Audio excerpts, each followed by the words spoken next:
You have to know that Volkswagen Tiguan has two fuse boxes, one in the engine compartment and the other one is located behind the storage compartment below the steering wheel.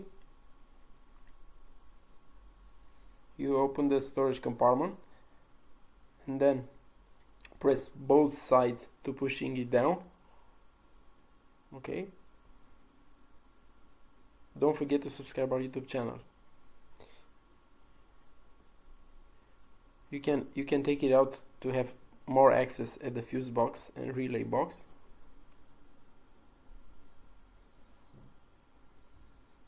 So you have to push harder on those two sides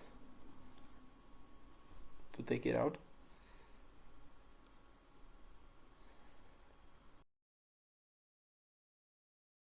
You can find fuse and relay box diagram at the link in the video description.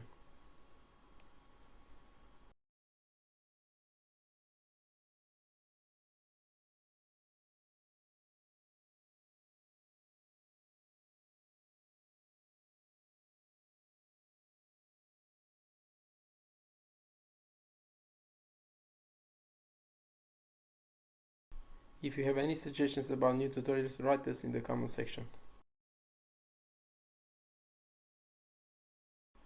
Thank you for watching. Don't forget to subscribe our YouTube channel.